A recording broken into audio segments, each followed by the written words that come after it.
আৰু বিজেপি পৌৰসভাৰ মানুহকেইটাৰ মাজত একদম উৰাই ঘূৰাই কাজিয়া, কোনেও কাকো ভাল নাপায়, কোনেও কাকো বেয়া হেৰি নকৰে। সেই পৌৰসভাখন এনেহে আছে, শিৱসাগৰৰ মানুহে আচলতে বিজেপিক ভোট দিয়াৰ কাৰণেহে পস্তাব লাগে পৌৰসভাখনৰ কাৰণে।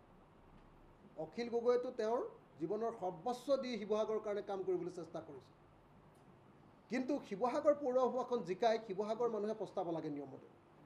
কাৰণ শিৱসাগৰ পৌৰসভাৰ অৱস্থা কেনেকুৱা নিশ্চয় আপোনালোকে সকলোৱে লক্ষ্য কৰিছে।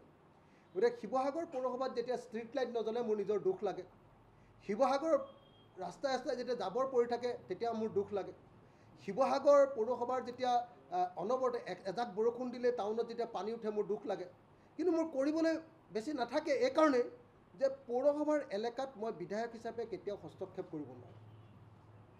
পৌৰসভাখনৰ কাম কাজত মই হস্তক্ষেপ কৰাটো সংবিধানৰ বিৰোধী। মানে অসমৰ মুখ্যমন্ত্ৰীৰ কথাটোতে অসমৰ মুখ্যমন্ত্ৰীয়ে মানে অসমৰ ৰাজনীতিৰ আচল সত্যটো প্ৰকাশ কৰি দিলে। তেওঁ মানে এনে অসমৰ মুখ্যমন্ত্ৰীজন অনবৰতে মানুহ কিনাত সিদ্ধহস্ত। প্ৰত্যেকজন মানুহক কাৰোবাক ভয় খুৱাই আনে, কাৰোবাক মানুহক কিনি আনে, কাৰোবাক ব্লেকমেইল কৰি আনে। এনেকৈ তেওঁলোকে বিজেপিত যোগদান কৰাই থাকে। কেতিয়াবা টকাৰ টোপোলা লৈ যায়, কেতিয়াবা পুলিচ পঠিয়াই দিয়ে, কেতিয়াবা CM ভিজিলেন্স পঠিয়ায়। এনেকৈ মানে বিজেপিয়ে দ্বন্দ্ব ভেদ কিবা কিবি কৰি এনেকৈ মানুহবিলাকক তেওঁলোকে শাসন কৰিবলৈ চেষ্টা কৰে।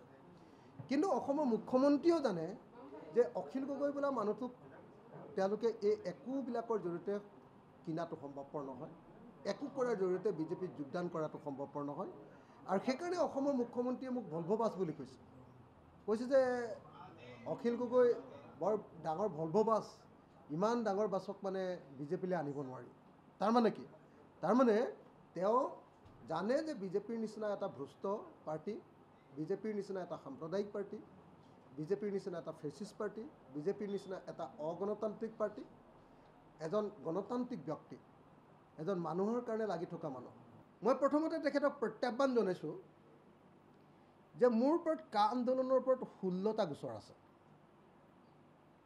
সৰ্বমুঠ 16টা গোচৰ আছে, ডিব্ৰুগড়ৰ পৰা গোৱালপাৰালৈকে চবতে অসমৰ চাৰিওফালে মোৰ ওপৰত কা আন্দোলনৰ গোচৰ আছে।